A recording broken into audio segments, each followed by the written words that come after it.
So I'm going to start this video with a confession, and that confession is I had zero expectations for Black Myth Wukong. It's one of those games that just seemed like it was never going to live up to its potential.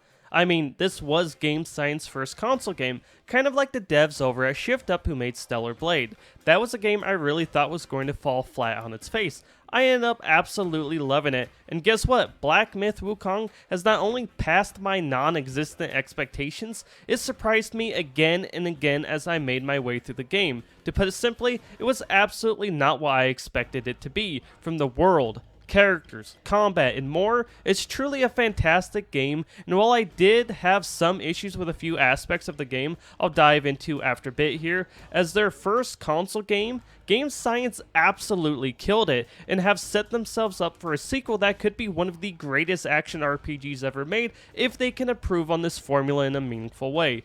As usual, with that said, there will be spoilers in this video. I'll try to keep them to a minimum, but figured I would warn all of you anyways. Now let's talk about what makes Black Myth Wukong so damn good, starting with the combat.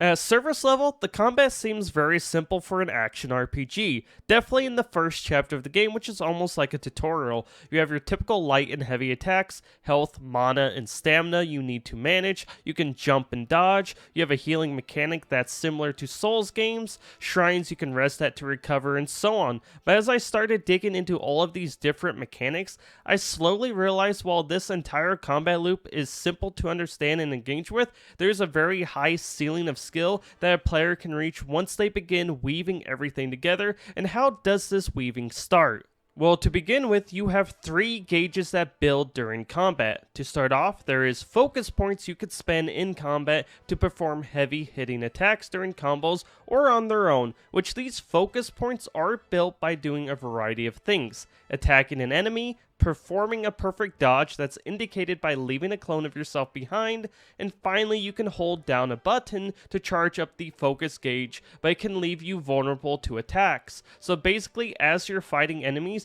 you're using light attacks and dodging enemy blows to build up your focus gauge so you can land your more heavy hitting attacks. Pretty simple to understand. But then that gets expanded on thanks to 2 different chi gauges you have as well, your spirit chi gauge and your vessel chi gauge. Both of these fill as you're landing attacks on enemies and can make a massive difference during battles, starting with the spirits, which you earn by defeating more powerful versions of normal enemies, which is indicated by this blue glow during your journey, or by defeating certain bosses, which you then absorb the spirits of these fallen enemies. Now you can only have 1 spirit equipped at a time, and using them depletes your spirit chi gauge, but these all come in an unbelievable variety of shapes and sizes, with a variety of abilities that you can unleash at any moment during combat. One moment you're charging like a giant bull, the next you're dropping a massive devastating head smash. Then switching over to your vessels, which instead of draining its chi gauge instantly like with spirits, it slowly depletes over time. These vessels act almost like a buff with special effects, depending on when you use them. Now I don't want to spoil what all of them do or show the boss fights that are best to use them in, but using the Wind Tamer mantle during the Chapter 2's final boss fight will disable his winds, making the fight much easier. And in general, these mantles can help a ton during combat against the toughest bosses in the game, but you do have to go out of your way to find them, but we'll get to that later because they do some really cool stuff when it comes to secrets in the game that I love. But now moving on, to expand further on the combat, you will eventually have 4 spells equipped, and these spells come in a nice variety, but at the same time, restrictive manner. Your top spell slot could be one of 2 things: Cloud Step, which turns you into mist as you leave behind a clone to distract the enemy so you can land a surprise attack, or Heal Up while you have a quick breather. And this is easily my favorite spell in the entire game. Then the other spell you can have in this slot is Rock Solid, which acts as a parry where you you turn into a rock right before an enemy lands an attack to deflect it, leaving you an opening. Then moving over to the left slot, you have 3 different spells you can choose. Immobilize, which freezes enemies in place. Ring of Fire, an area of effect that gives you various buffs while inside of it. Finally, you have Spellbinder, which is my second favorite spell in the game. You basically lock yourself out of all of your spells, vessels, and spirits to give yourself a massive buff so you can just throw hands with everyone with no BS in the mix. Now, moving to the bottom slot, you have the last 2 spells, Pluck of Many, which creates a bunch of clones to fight alongside you, and then you have Life-Saving Strand, which when you fall in battle, you will automatically resurrect when this is equipped. Also, unlike all the other spells I mentioned, this does not use mana, but it does have a massive cooldown. Now finally, we have the right side, which for me is one of the coolest parts of the combat in Black Myth Wukong, and that's the transformation slot. Now, when you cast this, you can transform into different enemies, but unlike the spirits that disappear after you use their ability, these transformations stay till they run out of health or might, which might is basically your stamina in this form, but they can really spice up combat, acting as almost an alternate weapon you have equipped outside of your staff, which of course they all have different abilities and gauges you can build up for special attacks, and you earn these through collecting weapons from fierce boss battles or fallen enemies in the world. Though unlike your chi and focus gauges, the transformation gauge, or better known as the might gauge, doesn't fill faster when fighting in combat, though there are other ways to shorten its time and ways to improve every aspect of the combat I've mentioned. Which is through the various skill trees, which basically everything has its own skill tree. You can unlock new stances for your staff that lets you extend high into the air for an attack from above or unleash a devastating thrust attack from a distance. You can add more nuanced moves, like being able to basically parry an enemy attack with your own. You can improve your various stats, like your resistances to the 4 Banes, which are the status effects in the game like burning or poison. You can make spells more powerful, and so on. The skill trees really are amazing in this game, and add high flexibility in your build thanks to not only the endless options you have available to you, but the sparks you spend in these skill trees, which are basically the skill points you earn as you level up by killing enemies, but these can be refunded at any time, so you can respect into different builds if one isn't working for you. And this is something I wish every game did. Not being allowed to respect a character in any way outside of extreme cases in some games doesn't really make a game better. It's an artificial problem that doesn't need to exist in 99% of RPGs or games for that matter. Like, you know how much better Elden Ring would be if we could respect for free? It's already an amazing game, but I'm just super happy Black Myth Wukong has it. Because it feels like in games like this, at least for me, it could be easy to get trapped into a bubble where you attach yourself to certain moves or spells and not really experience what the entire toolkit that the devs give you to play with can do, which thanks to having that ability to respect at any time, really makes me more willing to try everything the game gives me, and that's truly why I love this so much. But with that said, I do have one gripe about the combat system, and that's the lack of flexibility with the spells or transformations. What I mean by this is it would have been really cool instead of having certain spells tied to slots, you could freely place them wherever you wanted. So instead of being forced to choose between Cloud Step and Rock Solid, I could use both spells. Or looking at transformations, it would have been cool if I could equip multiple of them at a penalty, like having 2 equip drops your HP by 50%, or having the option to equip 2 vessels instead of 1, or 2 spirits instead of 1. Having flexibility like this would have opened up an endless amount of possibilities, and I believe the game would have benefited greatly from this for repeated playthroughs or people optimizing speedruns. But it really doesn't matter what the combat is like if the enemies are boring. Well, let me just say that is not the case, at least when it comes to bosses. Our Lady asked us to guard this place, not to check another face. Kill whoever breaks in was the order. By your word!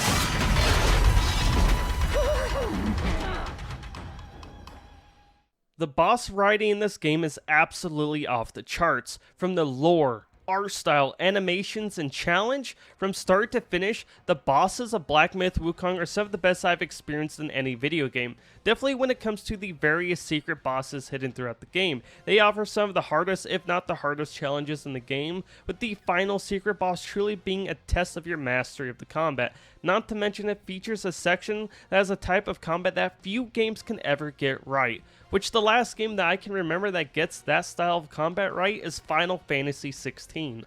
But as for normal enemies, while they do have a huge variety in types and have some really awesome designs that I can never complain about, in general, as I made my way through the game, they got pretty boring to fight thanks to them eventually just kind of feeling samey across the board with movesets and not really pushing you to use your full tool set with how easy they are, which don't get me wrong, bosses also share some movesets from one to the next at times with a few repeats tossed in, but they always have something unique about them mixed into those movesets. Where normal enemies, you have your typical melee, range, and shielded enemies, which how much the bosses stand out, I kept looking forward to the next boss fight and found myself not really engaged with the normal enemies. In fact, outside of some specific design choices in a few areas, I never died outside of boss fights, which obviously I have a lot of experience with games like this. I've played all the Souls games, Devil May Cry games, Ninja Gaiden games, and so on, so I have a lot of experience with these type of games,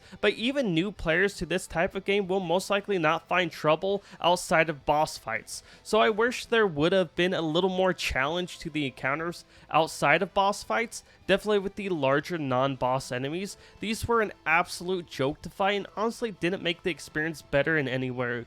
They were more like giant punching bags than actual threats.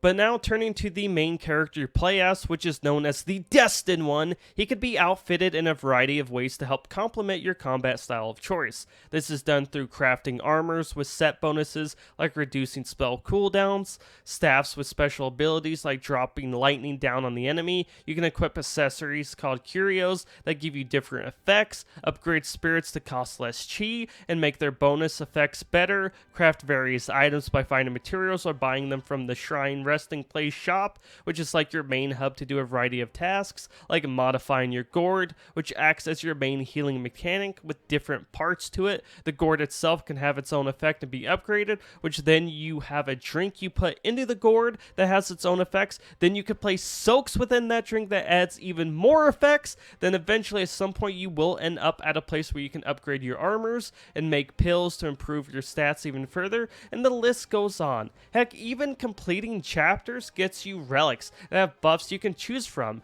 There are RPG mechanics on top of RPG mechanics, and I absolutely love it. I live for these kind of systems that really let me play around and customize my character down to the last little detail. I have absolutely no complaints about any of this.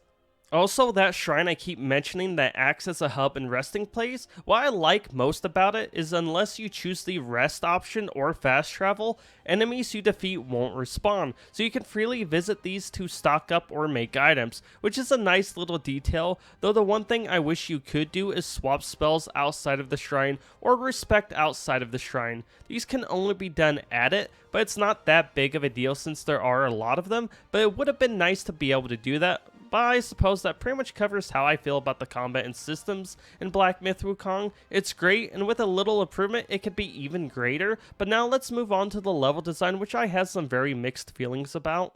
First things first, let me start off by saying in terms of art direction, the game is absolutely beautiful. This is one of the coolest looking games I've experienced. From the characters, UI, enemy portraits, and more, you could tell they've really put their heart and soul into nailing this, which each chapter's level of the game you play through has a very distinct and unique look to them, and the levels themselves feel incredibly natural. What I mean by this is a lot of games' levels that you play through feel like video game levels. Like you look at it and you say to yourself, yep, that's a video game, but Black Myth Wukong's levels feel very natural. Like even though you have an obviously designed path in front of you, it never really feels that way. I'm sure I'm not explaining this well, but it just feels right, and despite how linear the levels can feel or seem, there are so many secrets hidden by various twists and turns that you can miss very easily that lead to some incredibly huge chunks of content that really expands on the story in a very impressive way. Plus, the boss fights in these areas are awesome, and they really reward you for your efforts and skill, though there are an insane amount of invisible walls and spots that just feel like they should be reachable, though that's more of a nitpick by me. Then, if I had to rank which chapters I believe are the best, I would say Chapter 4 was easily the best design one. From the secrets, vertical layout, and length of the chapter, it just felt perfect. With Chapter 2 close behind it, Chapter 1 and 5 are the most linear levels, with 1 definitely being the worst in Chapter 5, while not much better from a story perspective, and final boss of the chapter being my favorite in the game. Then the final chapter, which is 6, I'm very mixed on. While it's chocked full of incredible boss fights, the linear sections fall flat compared to the rest of the chapters, and it features an open world section that I just wasn't a huge fan of. You have basically no understanding on where you should go, and while you will eventually figure this stuff out, it just feels so out of place compared to the rest of the game, almost like they ran out of time to make a proper level like the other chapters, so they made this section like this to get the game done. Though the final boss and end section of the level is incredible and is probably visually my favorite part of the game.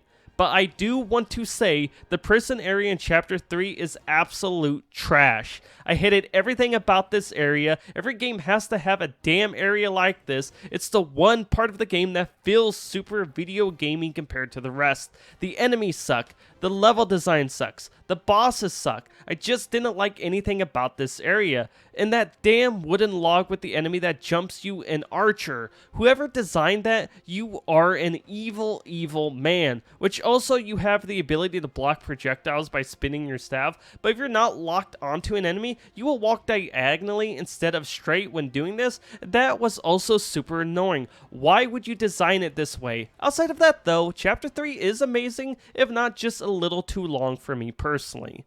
With that said, there are various technical issues I ran into playing the game, at least on PS5, and depending on when you watch this review, these may be fixed, but this is what I experienced on my playthrough at the time of me making this video. From stagnant looking lava, visual glitches moving in and out of enclosed areas, frame drops, and more, I ran into a variety of issues in the game. While these in general didn't happen very often across my playthrough and at times gave me a good laugh, they can really be annoying, and it's probably the biggest issue I actually had with the game, at least on PS5. Performance mode felt terrible, quality felt terrible, but balance mode felt okay, and I had the fewest issues in terms of frame drops and visual glitches in that mode, which I did find interesting, but outside of that, the game ran way better than I expected, so hats off to gamescience for nailing this for the most part.